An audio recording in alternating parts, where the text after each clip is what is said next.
Assalamualaikum warahmatullahi wabarakatuh. Jumpa lagi teman-teman semuanya dengan channel YouTube Kebun dan ya. Channel berbagi informasi mengenai hobi bercocok tanam dengan tabulam pot ya, tanaman buah dalam pot. Meskipun di tanah juga ada ya. Oke. Kali ini kita akan review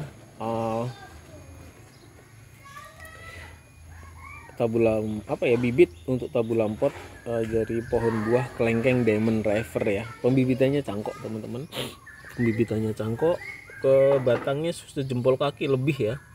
Kemudian ini memang kita beberapa kali pindah ke media atau pot ya, entah pot entah polybag, kembali lagi ke pot. Jadi seperti itu teman. Jadi memang idealnya fokus. Kalaupun mau pindah paling karena ketidakmampuan pot atau potnya terlalu kecil, nah itu wajib pindah karena kan biar kembangannya lebih cepat.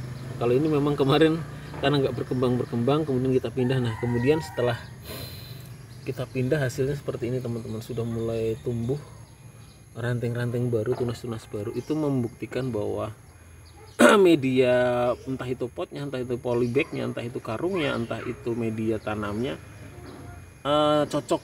Berarti tanaman sudah mulai nyaman ya, adaptasinya udah oke. Nah akhirnya mulai tumbuh ranting-ranting baru, ditunjang dengan munculnya musim hujan ya teman-teman. Nah, oke. Paling kalau dengan kondisi seperti ini fokus dulu sih ke pertumbuhan ranting, perkembangan akar itu dulu deh. Jangan dulu berpikir buah kapan gitu ya. Kita juga harus realistis. Semua kan faktor bibit, kemudian faktor perawatan itu penting sih dalam percepatan munculnya bakal buah atau bunga. Nah, apalagi kan kelengkeng itu kan karakternya dia batang keras, tapi kelebihannya adalah mudah dicangkok teman-teman. Dicangkok itu mudah banget kelengkeng.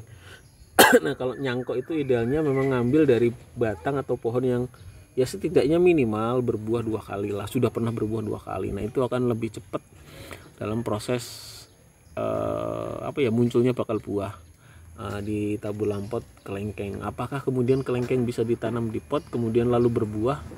Kalau sekedar ditanam di pot bisa. Kemudian pertanyaannya, bisakah nggak berbuah di pot? Bisa juga.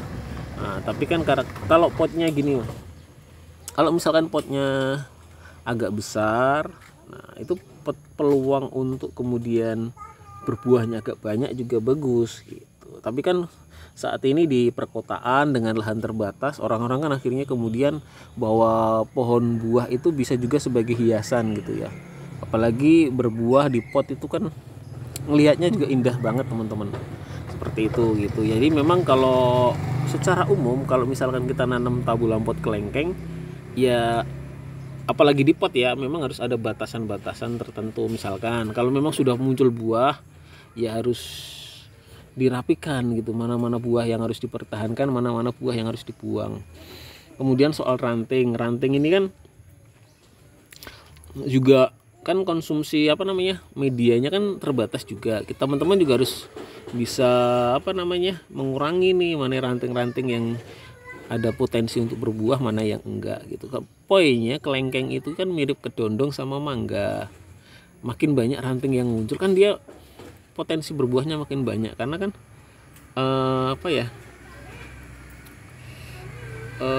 munculnya bunga atau buah itu kan dari ujung ranting ya, kalau kelengkeng, mangga, kemudian kedondong gitu.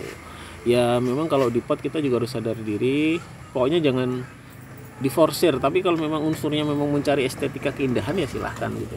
Cuman kalau memang biar buahnya agak sedikit lebih besar ya memang harus dikurangi, buah-buah yang jelek dibuangin saja. Seperti itu teman-teman ya. Demikian review mengenai bibit kelengkeng Diamond River. Kemudian bisa enggak ditanam di pot? Ternyata bisa.